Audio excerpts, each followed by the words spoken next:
Back लक्ष्य academy Assam. जैसा कि आप देख रहे हैं, पिछली वीडियो में हम लोग डिस्कस कर चुके हैं, पिछली क्लास में हम लोग डिस्कस कर चुके हैं वैदिक काल के बारे में, और उसके दो पार्ट जो थे हमारे ऋग्वैदिक काल और उत्तर वैदिक काल। ऋग्वैदिक काल का जीवन हमने डिस्कस किया था। आज हम उसका सेकेंड पार्ट जो उत्तर वैदिक काल के नाम से जाना जाता है उसको डिस्कस कर रहे हैं, जो 1000 बीसी से 600 बीसी पूर्व तक चला, जिसमें कहा जाता है बहुत सारा साहित्य रचा गया। ऋग्वैदिक काल में हमारा ऋग्वेद रचा गया, उस पर आधारित था यह वैदिक सभ्यता, आर्यों की सभ्यता थी, हम लोगों ने जाना था पीछे। इस क्लास में आज हम उत्तर वैदिक काल के जीवन यापन के बारे में जानेंगे। उनके 4 फील्ड दिए गए हैं: सामाजिक, आर्थिक, राजनीतिक और धार्मिक। इनमें सबसे पहले हम बात करते हैं सामाजिक। सामाजिक जीवन कैसा था? उत्तर वैदिक काल के जो लोग थे वो अपना सामाजिक जीवन यापन कैसे कर रहे थे? सामाजिक कहते हैं इस स्थिति, इस समय में जो इससे पहला समय था, हड़प्पा सभ्यता की बात कर लें या फिर ऋग्वैदिक काल की बात कर लें, जहां उसमें स्त्रियों का सम्मान ज्यादा था, अब इसमें स्त्रियों के सम्मान में गिरावट आई थी। क्योंकि आप पहले ऋग्वैदिक काल में पढ़ चुके हैं, जहां हड़प्पा सभ्यता में हमारे परिवार जो थे मातृ शतात्मक थे, अब वो परिवार पितृ शतात्मक हो चुके थे। पिता को पूजनीय या पिता को परिवार का मुखिया बना दिया गया था। अब इसमें स्त्रियों की स्थिति और भी डाउन आ गई। जहां ऋग्वैदिक काल में स्त्रियों को सभा और समितियों में शामिल होने की छूट थी, वहां इसमें सभा और समितियों में ये स्त्रियां शामिल नहीं हो सकती थी, और स्त्रियों की स्थिति दिन पर दिन दयनीय होती चली गई थी। और इसमें पुत्री का जन्म, घर में पुत्री का जन्म अशुभ मान लिया गया था। यानी कि इससे अनुमान लगाया जा सकता है कि स्त्रियों की स्थिति दिन पर दिन डाउनफॉल की तरफ थी। कहते हैं वर्ण जो थे, जो हमारे हड़प्पा सभ्यता में 4 वर्ण थे, या ऋग्वैदिक काल में जो हमारे वर्ण थे, 3 वर्ण जो रखे गए थे, उन वर्णों में जो चौथा वर्ण शूद्र वर्ण जोड़ दिया गया था, और ये वर्ण जो थे कार्य पर आधारित न रहकर जन्म पर आधारित हो गई थी। यानी कि कर्म पर आधारित जो जैसा काम करता था उसके अनुसार उसका वर्ण मान लिया जाए, या जिसके घर में जन्म लिया उसे मान लिया जाए। अगर एक मूर्ख व्यक्ति ने राजा के घर में जन्म लिया तो वो राजा बनेगा, ऐसा अनुमान लगाया जाने लगा। क्योंकि पहले जो थे ये वर्ण कर्म पर आधारित थे, जो जैसा कार्य करता था, मूर्ख है तो मूर्ख कहलाया और योग्य है तो योग्य कहलाया। लेकिन अब अगर योग्य के घर में मूर्ख ने जन्म लिया तो वो योग्य है, ये निर्धारित कर दिया। क्यों? वर्ण जो थे जन्म पर आधारित मान लिए गए थे, कर्म को छोड़कर जन्म को प्रमुखता दी जाने लगी थी। और इसमें ये सब करने वाले ब्राह्मण वर्ग था, क्योंकि हमारे 4 वर्ग जो थे, ब्राह्मण, क्षत्रिय, वैश्य और शूद्र, इनके बारे में, इनकी उत्पत्ति के बारे में थोड़ा सा जिक्र करते हैं हम लोग। कहते हैं ये सारे ब्रह्मा से उत्पन्न माने गए हैं। ब्राह्मण उसके सर से उत्पन्न हुए हैं, अक्षत्रिय उसकी भुजाओं से, वैश्य उसकी जंघाओं से, और शूद्र उसके चरणों से उत्पत्ति मानी गई है। इनके कार्य डिसाइड कर दिए गए। ब्राह्मण क्या करेगा? कर्मकांड, शिक्षा का काम ब्राह्मण करेगा। अक्षत्रिय क्या करेगा? सेना की या रक्षा की बात जब की जाएगी तो अक्षत्रिय आगे आएगा। वैश्य व्यापार करेगा, और शूद्र इन तीनों वर्गों की सेवा करेगा। और शूद्र सबसे निम्न वर्ग मान लिया गया था, और अब ये जन्म पर आधारित हो गए थे। और इसमें से इन 4 वर्गों में से 2 वर्ग, ब्राह्मण और क्षत्रिय को विशेष अधिकार दे दिए गए। ब्राह्मण और क्षत्रियों को, ब्राह्मण को मृत्युदंड नहीं दिया जा सकता था, क्षत्रिय को सजा नहीं दी जा सकती थी, या इन दोनों वर्गों को समाज में सबसे श्रेष्ठ स्थान प्राप्त। हमारे कुछ जीवन यापन के लिए आश्रम बनाए गए थे, वो इस उत्तर वैदिक काल से ही दिए गए हैं। छंदोग्य उपनिषद है, हमारे उपनिषद हुए हैं, उपनिषदों में छंदोग्य उपनिषद है, जिसमें हमारे जीवन को आश्रमों में बांट दिया गया है। हमारे जीवन को अगर 100 साल मान लिया जाए तो उस समय 3 वर्गों में बांटा गया था इस जीवन को: ब्रह्मचर्य आश्रम, गृहस्थ आश्रम और वानप्रस्थ आश्रम। ब्रह्मचर्य आश्रम जन्म से लेकर जब तक मनुष्य गृहस्थ जीवन में, यानी कि शादी नहीं होती तब तक, फिर शादी, गृहस्थ जीवन जब परिवार चलाता है अपना, और फिर वानप्रस्थ जब भगवान की खोज में लग जाता है, उसकी प्राप्ति के लिए प्रयास करता है। लेकिन जब आलोक निवाद जबालोक निवाद उपनिषद रहा ये भी। इसमें संन्यास का एक आश्रम और आया, आश्रम संन्यास एक जोड़ दिया गया। अब हमारे आश्रम जो थे 4 बना दिए गए। 100 साल के अकॉर्डिंग अगर मान लिया जाए इसको तो 25-25 साल में इनको डिवाइड कर दिया गया, या 25-25 साल के इनको 4 पेड़ बना दिए गए। ये हमारे जीवन यापन के 4 साधन, 4 आश्रम बन गए। ये था हमारा उत्तर वैदिक काल का सामाजिक जीवन। समाज में क्या घटनाएं घट रही थी। एक सीधी सी बात एक समझ लें कि समाज में ब्राह्मणों का बोलबाला था, क्षत्रियों का बोलबाला था, शूद्र थे, तो इन तीनों वर्गों की सेवा करने की बात कही गई थी। और इसमें सबसे बड़ा जो एक चेंज हुआ, बदलाव हुआ, स्त्रियों की स्थिति में बदलाव आया। स्त्रियों की स्थिति पहले से नगण्य मान ली गई, क्योंकि अब प्रमुख देवता प्रमुख होने लगे देवियों की बजाय। हड़प्पा सभ्यता में लोग देवियों की बात कर रहे थे, मात्रा देवी की बात कर रहे थे, सृष्टि शक्ति बताया गया था उसे, लेकिन यहाँ देवताओं की बात की गई। ऋग वैदिक काल में हम लोगों ने पढ़ा था कि इंद्र सबसे प्रमुख देवता थे। इसमें जब हम धार्मिक जीवन डिस्कस करेंगे उसके देवता का स्थान भी चेंज हो रहा था। अब हम दूसरा टॉपिक इसका शुरू करते हैं, आर्थिक जीवन। उत्तर वैदिक काल में आर्थिक जीवन, आर्थिक मतलब क्या है, व्यापारिक, इकोनॉमिकल कंडीशन कैसी थी उनकी, या वो कैसा व्यापार करते थे, किस प्रकार से अपना जीवन यापन करते थे। इस समय जब हमने पढ़ा था ऋग वैदिक काल में क्या कि कृषि का स्थान पशुपालन ने ले लिया था। जिसके पास ज्यादा रई यानी गाय और मवेशी, भैंस इत्यादि और पालतू पशु होते थे उसे ज्यादा अमीर कहा गया था, बजाय धन के, धन दौलत की बजाय इन लोगों को ज्यादा अमीर कहा गया था जिसके पास ज्यादा मवेशी होते थे। लेकिन अब दोबारा उत्तर वैदिक काल में पशुपालन की बजाय कृषि ने वो स्थान को ग्रहण कर लिया था और कृषि इसका मुख्य व्यवसाय बन गया था।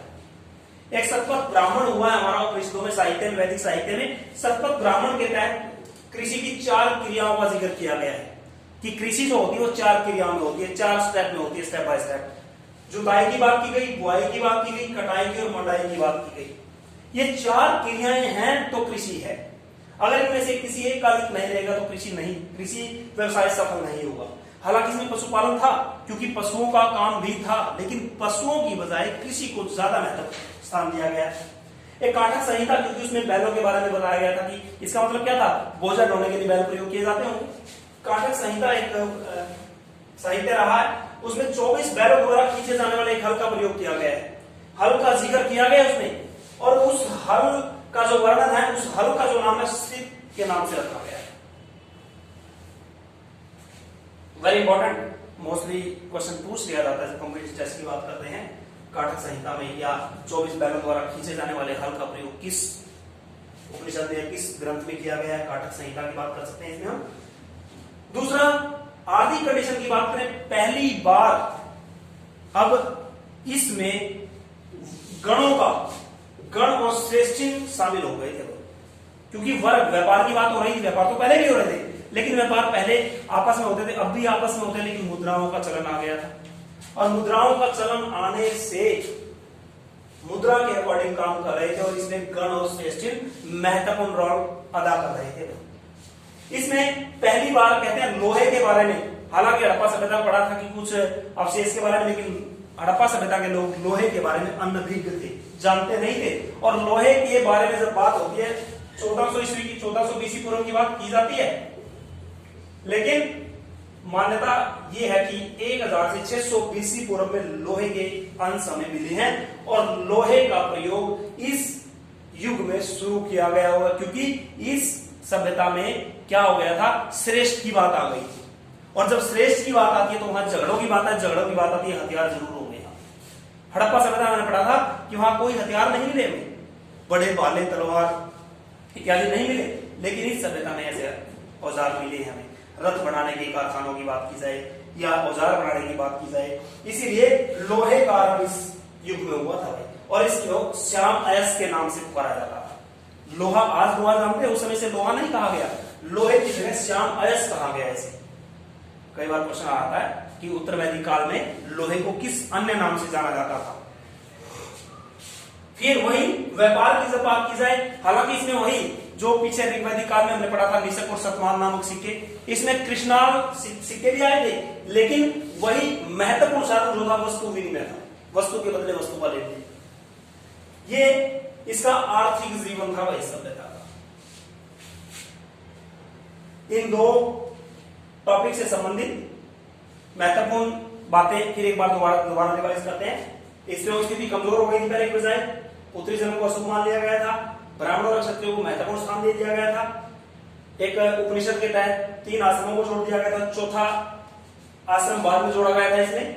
फिर आर्थिक स्थिति की बात करें, पशुपालन की बजाय कृषि प्रमुख व्यवसाय हो गया था, क्योंकि क्वेश्चन कई बार कंफ्यूज कर दी, जब हम बात करते हैं हड़प्पा सभ्यता की बात करते हैं उस समय भी कृषि महत्वपूर्ण रहा। लेकिन क्वेश्चन आ जाए ऋग वैदिक काल के दौरान मुख्य व्यवसाय क्या था? ऋग वैदिक काल के दौरान चेंज हो गए, तीन चीजें पढ़ी हमने अब तक। क्या? हड़प्पा सभ्यता, ऋग वैदिक काल और उत्तर वैदिक काल। ऋग वैदिक काल में कृषि रही, उत्तर वैदिक काल में ऋग वैदिक काल में पशुपालन रहा, उत्तर वैदिक काल में कृषि, और हड़प्पा सभ्यता जो सबसे पहले पड़ी थी उसमें भी कृषि था। इसलिए यहां थोड़ा सा ध्यान रखेंगे, जब ऋग वैदिक काल से मुख्य व्यवसाय की बात की जाती है तो आप पशुपालन की बात करेंगे, और उत्तर वैदिक काल की बात करेंगे दोबारा कृषि में आ जाएंगे, क्योंकि लोग कृषि पर ज्यादा डिपेंड हो गए थे। वही पशुओं का महत्व था। इसमें व्यापारियों के संघ बढ़ने शुरू हो गए थे, गण और श्रेष्ठी कहा गया था। लोहे का आरंभ सभ्यता की देन है, और वस्तु विनिमय साधन वही चल रहा था। अब हम बात करते हैं इसका नेक्स्ट थर्ड टॉपिक, राजनीतिक। इनका राजनीतिक जीवन कैसा था? हालांकि आर्यों के बारे में कहा गया था या हड़प्पा सभ्यता के बारे में कबीलाई संस्थाएं थी, कबीले थे, लेकिन हम कबीलों का रूप जनपद ने ले लिया था। हमने इससे पहले उस टॉपिक में पढ़ा था कि गांव के मुखिया को ग्रामीणी कहा गया था, कुछ गांव मिलकर विश्व बनाते थे, विश्व मिलकर जन बनाते थे, और जन मिलकर जनपद बनाएंगे। और फिर आगे जब हम पढ़ेंगे इतिहास, जनपद मिलकर महाजनपद बनाएंगे, क्योंकि हमारे भारतीय इतिहास में 16 महाजनपदों का जिक्र है। उनमें सबसे शक्तिशाली मगध महाजनपद की बात करेंगे जब हम उस टॉपिक को करेंगे। अब कबीलों से जनपद बनने शुरू हो गए थे। क्यों? क्योंकि अब सभा और समितियों का स्थान नगण्य हो गया था, अब राजा का स्थान श्रेष्ठ हो गया था। जहां पहले कबीलों में राजा चुने जाते थे या सरदार चुने जाते थे, वो योग्यता के आधार पर चुने जाते थे, लेकिन अब क्या था? अब ये जन्म पर आधारित थे। कबीले जनपद में बदल गए थे, और उस समय कुरु और पंचाल जो जनपद थी वो प्रसिद्ध थी। कुरु और पंचाल जनपद प्रसिद्ध थी। इनमें एक विदेह और एक काशी, दो जनपद जो है वो उनके जो शासक रहे, विदेह में राजा जनक और काशी में अजातशत्रु, वो बड़े प्रसिद्ध दार्शनिक रहे। हालांकि जो जनपद ये प्रसिद्ध रही, लेकिन उनके जो शासक थे वो प्रसिद्ध थे, वो दार्शनिक के रूप में। के बाद प्रश्न आता है कि उत्तर वैदिक काल के 2 प्रसिद्ध राजा जो दार्शनिक भी थे, या एक ऐसा राजा जो दार्शनिक भी था, विदेह से राजा जनक और काशी से अजातशत्रु। ये दोनों ऐसे शासक रहे जो दार्शनिक रहे। राजा की सहायता के लिए पहले क्या था? पहले राजा तो था, लेकिन नाम मात्र का था, क्योंकि सभा और समिति उसको चुनती थी। अब क्या था? अब राजा की सहायता के लिए मंत्री और अधिकारी चुने जाते थे। राजा अपनी सहायता के लिए मंत्री और अधिकारी रखता था, लेकिन वो सलाह दे सकते थे, मानना और ना मानना राजा के ऊपर डिपेंड था। इन अधिकारियों के लिए रत्निन शब्द प्रयोग किया गया था। Very important question. कई बार आता है कि उत्तर वैदिक काल में राजा की सलाह के लिए मंत्री और जो अधिकारी होते थे उनके लिए क्या शब्द प्रयोग किया गया था? रत्निन कहा गया था। शासकों ने अब अपनी श्रेष्ठता के लिए यज्ञ करने शुरू कर दिए गए। इस उत्तर वैदिक काल में यज्ञों की बड़ा प्रचलन था। क्यों था? यज्ञों का प्रचलन था तो ब्राह्मणों की पूछ थी, और ब्राह्मणों का श्रेष्ठ स्थान हमने पढ़ा कि ब्राह्मण श्रेष्ठ थे। इसमें वाजपेयी यज्ञ, अश्वमेध यज्ञ इत्यादि यज्ञों के इसमें नाम मिलते हैं। कुछ उपाधियां धारण करनी शुरू कर दी राजा, क्योंकि राजा है तो श्रेष्ठ है, और श्रेष्ठ है तो उपाधि धारण करेगा तभी श्रेष्ठ होगा। एक राट की, सम्राट की कुछ ऐसी उपाधियां रही जो शासकों ने धारण की। उसके बाद पद जो थे वंशानुगत हो गए। इससे पहले क्या थे? योग्यता के आधार पर पद थे, योग्यता के आधार पर कबीले का सरदार बनता था, लेकिन अब क्या था? वंशानुगत थे। वही हमने पहले जिक्र किया था कि अगर मूर्ख व्यक्ति योग्य के घर पैदा हो गया तो वो योग्य है, राजा के घर में अगर योग्य पुत्र ने जन्म लिया तो वो भी राजा है। ये निर्धारित कर दिया गया, पद वंशानुगत हो गए। प्रांतीय व्यवस्था शुरू हो गई, पुलिस व्यवस्था उत्तर वैदिक काल के लिए। इससे पहले ये चीजें नहीं थी, क्योंकि हड़प्पा सभ्यता में हमने पढ़ा कि वहां ना तो हमें कोई औजार मिले हैं, मीन्स हथियारों की बात कर रहे हैं, भाले, तीर, कमान, तलवार। क्यों? इसका मतलब क्या? वो शांत अर्थव्यवस्था रही होगी या शांत सभ्यता रही होगी। इसमें प्रांतीय व्यवस्था, पुलिस व्यवस्था देखी गई पहले। अगर क्वेश्चन आ जाता है यहाँ से कि पुलिस व्यवस्था किस सभ्यता या किस काल की देन है, तो उत्तर वैदिक काल की देन है पुलिस व्यवस्था और प्रशासनिक व्यवस्था। मीन्स प्रांतीय व्यवस्था का मतलब क्या है कि अपने राज्य को चलाने के लिए हम हिस्सों में बांट लें, इसकी देखभाल तूने करनी, इसकी देखभाल तूने, इस प्रकार से हिस्सों को बांट लें। तो इस प्रकार से प्रांतीय व्यवस्था बनाई। आगे जो भी राजा बने तो प्रांतीय क्षेत्रों के प्रशासनिक व्यवस्था के अकॉर्डिंग उन्हें चलाया गया। अब हम बात करते हैं इसकी धार्मिक व्यवस्था।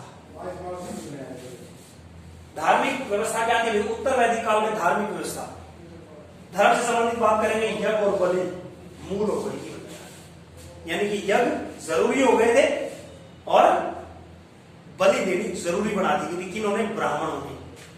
क्यों? क्योंकि जब हमने वैदिक काल में बात की थी कि 40 संस्कारों की बात की ब्राह्मणों ने, कि एक मनुष्य को जन्म से लेकर मृत्यु तक 40 संस्कार करने होंगे अपने लाइफ में, तब वो जीवन मरण के चक्कर से छुटकारा पा सकेगा। उसी में 16 को महत्वपूर्ण बताया गया था। कौन सा? गर्भधान से लेकर अंत्येष्टि तक। उसमें नामकरण भी है या उसमें विवाह के समय की बात है। तो ये यज्ञ और बलि मूल हो गई इस सभ्यता में, जरूरी मान ली गई थी। और पुरोहितों का महत्व बढ़ गया था, क्योंकि जो मंत्रों का उच्चारण किए बिना यह करवाया जाता था वो उचित नहीं था, और मंत्र उच्चारण ब्राह्मण कर सकते थे ब्राह्मणी शिक्षा के अनुसार। इंद्र के स्थान पर प्रजापति देवता को प्रमुख स्थान प्राप्त हो गया था भाई। इंद्र के स्थान पर प्रजापति देवता, जहां ऋग वैदिक काल में इंद्र देवता प्रमुख थे, अब उसका स्थान प्रजापति देवता ने ले लिया। उसके बाद अब एक देवता की बात नहीं कही, बहुदेववाद शुरू हो गया। बहुदेववाद, वासुदेव संप्रदाय, एक नया संप्रदाय सामने आया था।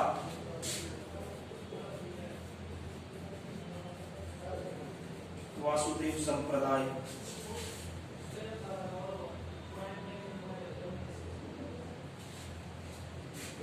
बहुदेववाद, बहुत सारे देवता हो गए थे। शूद्रों के लिए, शूद्रों ने भी अपना एक देवता बना दिया था, पूषण, शूद्रों का देवता कहा गया।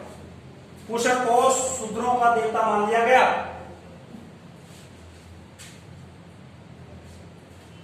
इस धार्मिक स्थिति की अगर बात करें, उत्तर वैदिक काल से जो प्रश्नों की बात कर सकते हैं, इंद्र से प्रजापति का चेंज होना,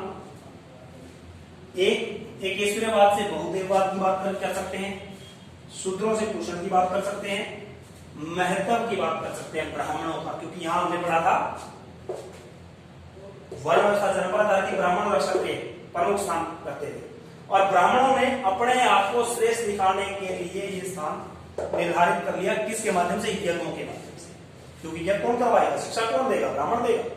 और ब्राह्मण है तो सही चल रहा है। अगर ब्राह्मण ने किसी को अशुभ घोषित कर दिया तो उसके साथ गांव का या समाज का कोई व्यक्ति संबंध नहीं रखता था, क्योंकि ब्राह्मणों का बोलबाला ज्यादा था इस समय में।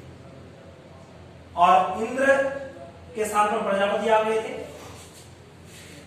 कबीरों से थोड़ा सा एक बार रिव्यू करते हैं इस लेसन को, पूरे टॉपिक को कंप्लीट को रिव्यू करते हैं। इंपॉर्टेंट जो क्वेश्चन हमारे हैं, एक तो पुत्री के जन्म को शुभ माना गया,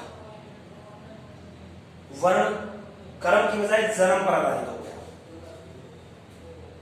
4 आश्रम जोड़ दिए गए थे। प्रमुख व्यवसाय कृषि हो गया था। इसमें बैलों द्वारा खींचे जाने वाले हल का उसका नाम दिया गया। इसमें संघ बन गए थे।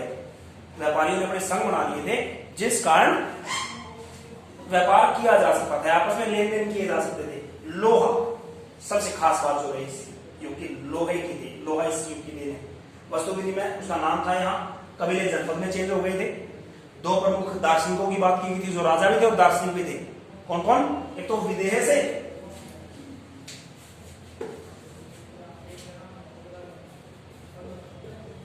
विदेह से थे जनक, राजा जनक, ठीक है, और दूसरे काशी से थे। दूसरे काशी से थे अजातशत्रु। ये दोनों दार्शनिक रहे प्रसिद्ध।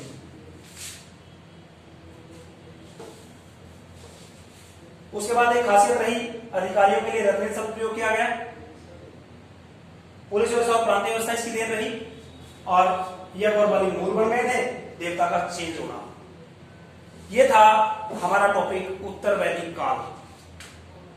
उत्तर वैदिक काल उससे मिलता है ऋग्वैदिक काल से, ऋग्वैदिक काल के बाद उत्तर वैदिक काल है। इन दोनों काल का या हम टॉपिक बात करेंगे सिर्फ वैदिक काल की, वैदिक काल की। अब हम नेक्स्ट क्लास में जिक्र करेंगे वैदिक साहित्य की, जो दोनों कालों में साहित्य रचा गया उसकी। हालांकि ऋग्वैदिक काल में ऋग्वेद रचा गया था, लेकिन बाकी साहित्य सारा मोस्टली उत्तर वैदिक काल में रचा गया। अब नेक्स्ट क्लास में हम जिक्र करेंगे वैदिक साहित्य। धन्यवाद।